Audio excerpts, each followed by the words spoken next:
Most days you'll find Jill Richardson trotting around greener pastures. She owns a couple of horses, Takeoff and Landing, named perhaps because of what she feels when she soars. I guess you could say it's kind of a floating sensation.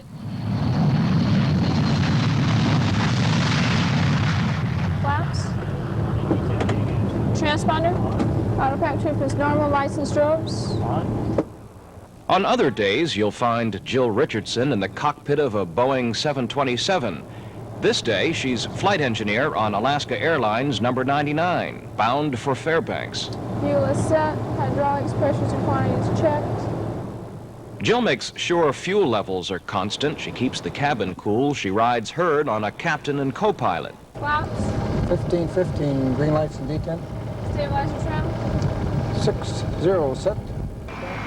But Jill's day really begins down here when the aircraft is getting ready for flight. Well, I started when I was real young with my parents because they both fly. And we'd fly, you know, to go skiing or go visit relatives, and so I'd be in the airplane, and one time I asked if I could fly. That was the first time when I was about 8, I think. The ski trips paid off. 10 years later, Jill earned her commercial pilot's license. But in those days, female pilots on commercial airlines were as rare as male flight attendants. That changed. When I was a junior in college, they started hiring women more on the airlines, so then I started thinking about that as an occupation. The airlines wouldn't take her right away, so she taught flying in California for a year, then flew a mail route in eastern Washington.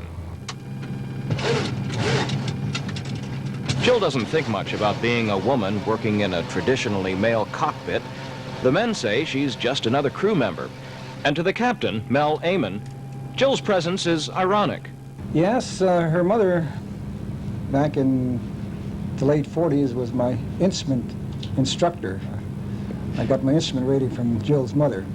So NASA's move to put the first female astronaut in orbit this week doesn't mean much to a woman who has been flying most of her life, who regards aviation as asexual. If there's a fundamental similarity between Jill Richardson and Sally Ride, it is that both women don't want people to think that they got their jobs just because they're women. They are competent aviators, and that's that. But back in the cabin, sexual stereotypes are still very much on the minds of the women that work there. There you go. I'll bring you a tray, too. Like Jill, Lynn West's father was a pilot, but Lynn never considered slipping into her father's wings. It wasn't something he encouraged. Women worked in the back of the plane, and it was the men that drove the plane. Lynn has seen the 7 female pilots at Alaska Airlines interact with the rest of the crews.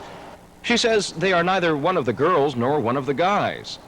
She wonders if they are caught between two worlds of real or imagined sexual stereotype. When we were waiting for the plane to take off, this little old lady walks down and says, "There's a woman in the cockpit." She did? Well, you know, they're still new in the cockpit, and I get a lot of people sticking their heads in, you know, and saying, "Oh, a woman." But I haven't seen anybody get off yet. Ladies and gentlemen, we're now descending through 5,000 feet.